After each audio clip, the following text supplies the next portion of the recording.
saya, tadi sholatmu mengingat apa? Segala emut. Bahkan apa yang tidak diingat ketika tidak sedang sholat, ketika sholat itu mendadak ingat. Maka kita menjadi gede rasa karena rarasaan. Rarasaan teh geus sholat asa menang pahala jaga di akhirat. Asa surga teh geus asupan ku urang. Itu rasa apa rarasaan? Rarasaan. Kalau sholatnya sudah sampai pada rasa, sudah tidak lagi memikirkan pahala, sudah tidak memikirkan surga, sudah tidak memikirkan neraka. Yang dia lakukan setelah sholat, kesadaran apa yang terjadi pada diri saya. Setelah sholat, sifat ulas asih yang mana yang tumbuh pada diri saya. Setelah sholat, apakah saya dirindukan kehadirannya atau tidak oleh tetangga saya. Itu yang harusnya dipertanyakan pada diri kita. Itu bedanya rasa dan rarasaan. Bedanya rasa dan perasaan.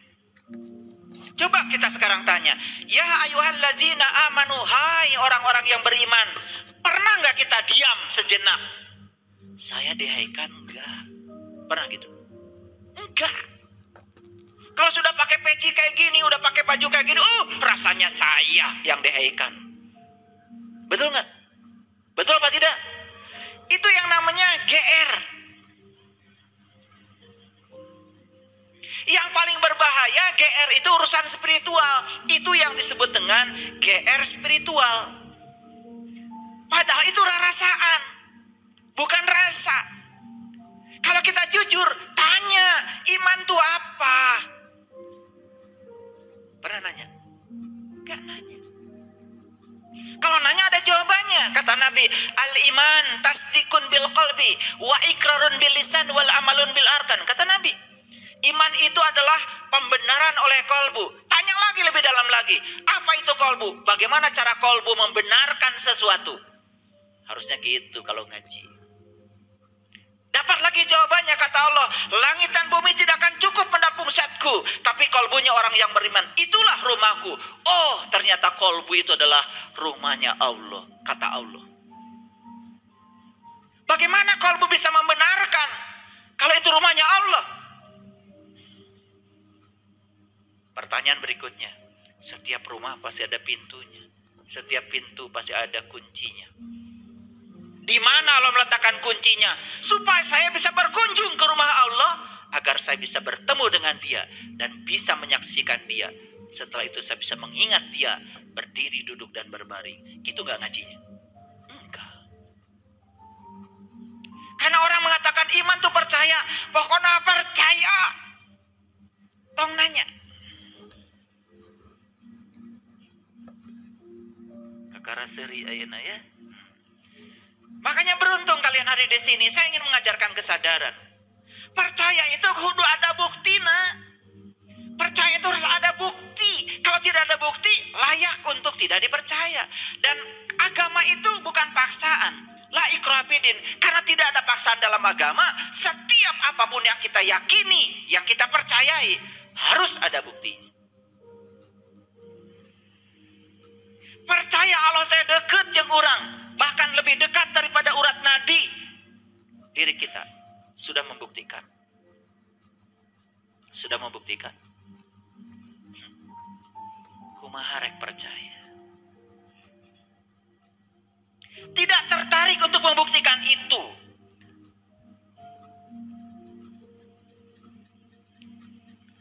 Jadi kalau kolbu itu sudah bisa membenarkan, maka lisan kita jadi benar. Lisan kita jadi benar. Akhlak dan perbuatan kita akan mengikuti lisan kita. Itu yang disebut dengan jujur. Selaras antara batinnya, kata-kata, dan tindakan. Kan kita biasa tidak selaras. Di dalamnya seperti apa, keluar kata-katanya seperti apa, yang dilakukan seperti apa, bahkan melanggar janji. Itu pun dianggap biasa. Padahal di Quran jelas-jelas dikatakan, ya ayyuhallazina amanu aufu bil uqud. Ciri orang beriman itu tidak pernah melanggar janji. Saya tanya, Jadi ciri orang beriman itu tidak pernah melanggar janji. Jujur ya, suka melanggar janji? Jujur, suka melanggar janji? Masih ngaku orang beriman. Padahal ayatnya jelas, ciri orang beriman itu tidak pernah melanggar janji. Kita melanggar janji masih ngaku. Coba, geus puguh eueuh bauna masih ngaku tarasi. Karena nama itu baru ada, melekat kalau ada cirinya. Ngerti maksud saya? Ciri saya, ciri ceramah saya itu punya ciri tersendiri. Hilang cirinya, hilang namanya. Karena nama itu ada kalau ada ciri. Ada alamatnya, ada adresnya. Betul? Pertanyaan saya. Ya ayyuhallazina amanu, hai orang-orang yang beriman. Berani ngaku saya yang dihaikan? Berani? Baru gak berani sekarang setelah dijelaskan oleh saya. Kemarin-kemarin sebelum kesini petatang petentengnya luar biasa. Betul? Bahkan menyesatkan orang lain itu biasa. Begitu orang lain beda dengan kita, sesat, murtad, kufur. Keheula. Itulah orang yang pengetahuannya sedikit. Gampang menilai orang lain. Saya tanya sekali lagi, ya ayyuhallazina amanu, siapa? Ya siapa? Berani menyatakan, terima kasih ya Allah, saya sudah dihaikan. Berani? Hai para mahasiswa saya. Ada mahasiswa saya nggak di sini? Tiba-tiba ngacung semua. Loh, kapan daftarnya? Jadi kalau ada kata-kata yang semacam itu di Quran, ya ayyuhallazina amanu, stop, renungkan. Saya bukan. Kalau saya ini tidak layak dihaikan, gimana caranya supaya besok-besok saya layak untuk dihaikan? Belajar di Quran, surat Al-Mu'minun. Apa ciri orang yang beriman? Hadirkan ciri itu pada diri kita. Setelah hadir ciri-cirinya, baru dengan percaya diri mengatakan, semoga saya ya Allah. Cukup sampai di situ? Jangan berhenti di situ. Karena berikutnya ada tugas dari Allah. Ittaqullah haqqa tuqatih. Ittaqullah haqqa tuqatih. Kata Allah, bertakwalah kamu kepada Allah dengan takwa yang sebenar-benarnya. Pernah nanya, takwa itu apa? Melakukannya seperti apa? Kenapa ada kata-kata takwa itu harus sebenar-benarnya? Apakah ada yang palsu gitu? Pernah nanya gitu enggak? Enggak. Jadi mau maju gimana? Begitu dibilang kata Allah, bertakwalah kepada Allah dengan takwa yang sebenar-benarnya. Udah aja, dilewatkan perintah ini. Kalau saya kejar. Apa kata takwa di Quran? Saya kejar.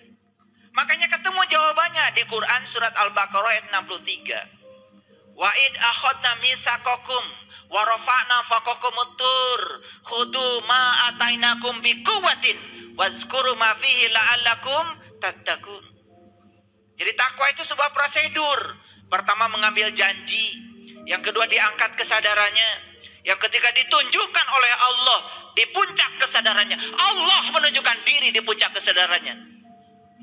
La'allakum wazkuru ma fihi. Setelah Allah menunjukkan dirinya, bertajali dalam dirinya, baru kata Allah, wazkuru ma fihi. Ingat yang aku tunjukkan kepada kamu. La'allakum tattaqun. Baru kamu jadi orang yang bertakwa. Jadi takwa itu prosedur. Mengambil janji, diangkat kesadarannya, ditunjukkan sesuatu di puncak kesadarannya. Ingat yang Allah tunjukkan. Itu baru takwa. Jadi siapa orang yang bertakwa? Orang yang sudah bisa ingat kepada Allah dengan ingat yang sebenar-benarnya. Itu haqqa tuqatih. Gitu gak kita? Belum. Belum semua. Setelah dibahas gini baru sadar. Oh ternyata saya ini belum tahu. Tapi sekarang saya tahu kalau saya belum tahu. Alhamdulillah. Can nyaho. Tapi geus nyaho yen urang teh can nyaho. Bagus. Daripada terus-menerus menjadi orang yang tidak tahu, tapi kita tidak tahu bahwa kita tidak tahu. Yang lucu banyak orang yang menganjurkan kepada kita harus bertakwa. Bari jeung teu dijelaskeun da manehna ge teu nyaho. Betul apa tidak? Banyak apa sedikit yang kayak gitu? Banyak sekali. Pakai sekali dong. Gak usah pakai 2 kali, sekali aja. Ya ayyuhallazina amanu ittaqullaha haqqa tuqatih. Jadi kalau begitu saya mau nanya, pintar apa tidak? Yang bisa takwa itu orang beriman atau orang yang mengaku beriman? Yang beriman. Dan tidak mungkin Allah tiba-tiba menyuruh seseorang sesuatu yang tidak dia lakukan. Misalkan inilah, saya sederhana aja. Saya nyuruh nembok, pasti dong tukang tembok. Gak mungkin saya nyuruh nembok ibu-ibu sebelah sini, gak mungkin. Salah saya memberikan perintah. Sekelas saya aja ngasih perintah pasti mikir dulu. Kalau saya mau ngecat gedung, saya cari tukang cat dong. Betul nggak? Kalau saya mau nyuruh anak saya diajarkan baca tulis Quran, saya cari guru yang bisa baca tulis Quran. Pasti nggak cari tukang tembok dong. Paham?